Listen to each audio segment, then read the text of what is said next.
আমাৰ চৰকাৰে আজি তথ্য ফাদিল কৰি দিলে।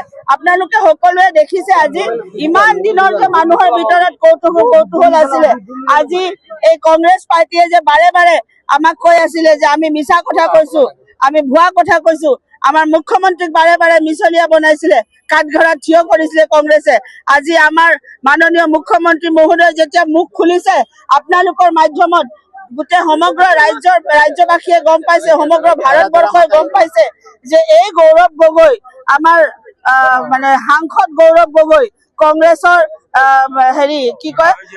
ৰাজ্যিক সভাপতি গৌৰৱ গগৈ, এই গৌৰৱ গগৈ 2015 চনত ইউথ ডেলিগেট টিম লৈ পেলাই পাকিস্তান গৈছিলে আৰু পাকিস্তানত গৈ পেলাই তাৰে কমিশনৰ লগত বহি তেওঁলোকৰ ভিতৰুৱা বহুত কথা আদান প্ৰদান হৈছিলে। এই গৌৰৱ গগৈৰ পত্নী 2011 চনৰ পৰা 2012 চনলৈকে 1 বছৰ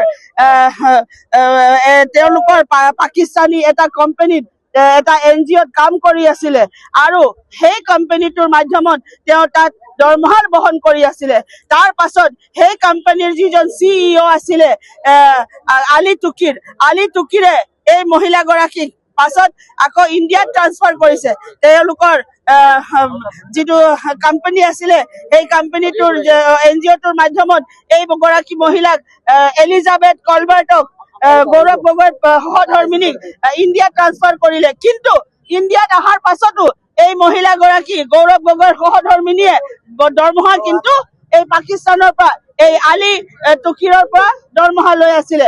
গোটেই ভাৰতবৰ্ষৰ যিমান আমাৰ ভিতৰুৱা যিখিনি বিষয়বস্তু থাকে, যিখিনি দেশ নিৰাপত্তাৰ বিষয়বস্তু থাকে, গোটেই বস্তুবোৰ এই মহিলাগৰাকীৰ মাধ্যমত পাকিস্তানলৈ ফাদিল কৰি আছিলে আলী টুকিৰৰ মাধ্যমত।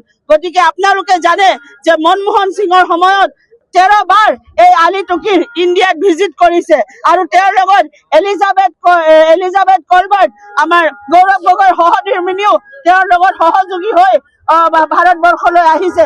গতিকে এই গোটেই তথ্যবোৰ আজি ফাদিল হৈছে, আজি সত্য ৰাইজে গম পাইছে।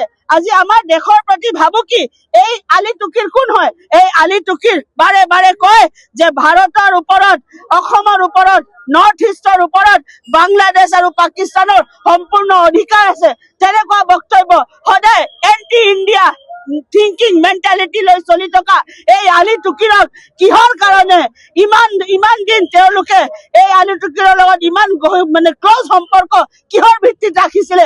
এই গৌৰৱ গগৈ কোন হয়? এই গৌৰৱ গগৈ সাংসদ হয়, ভাৰতৰ পবিত্ৰ সংসদৰ এজন পাৰ্লিয়ামেণ্টাৰী এজন মেম্বাৰ হয়। তেওঁ ক'ত সাহস পালে? তেওঁ ভাৰতীয় সন্তান হৈ পেলাই ভাৰত বিৰোধী কাম কৰিবলৈ ক'ত সাহস পালে?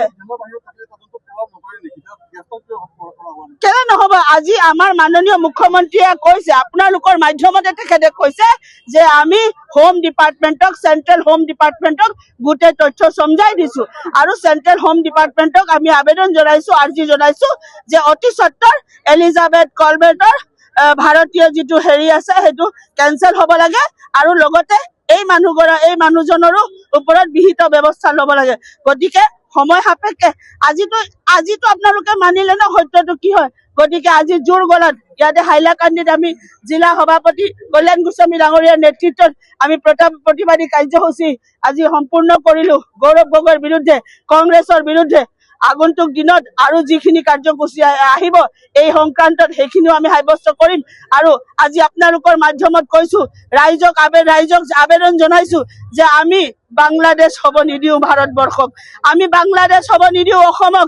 তাৰ কাৰণে ৰাইজ সচেতন হওক, ৰাইজ সজাগ হওক আৰু ৰাইজ ওলাই আহক মাৰ বান্ধি এই গৌৰৱ গগৈৰ বিৰুদ্ধে, এই কংগ্ৰেছৰ বিৰুদ্ধে। আপোনালোকে জানে ইতিহাস সাক্ষী আছে, দেশ যেতিয়া বিভাজন হৈছে কংগ্ৰেছৰ কাৰণে হৈছে।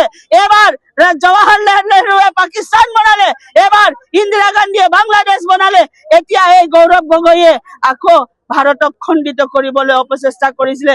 ঈশ্বৰক ধন্যবাদ জনাও যে ডক্টৰ হিমন্ত বিশ্ব শৰ্মাৰ নিচিনা সুযোগ্য সন্তান অসমক দিলে, যে সুযোগ্য সন্তানৰ কাৰণে আজি উচিত তথ্য ফাদিল হল আৰু এই যে ঘৰত সোমাই থকা ঘুচপেটীয়া, চোৰ, ডকাইত, দালাল আৰু দেশদ্ৰোহী এওঁলোকৰ মুখোচ খুলি পেলালে।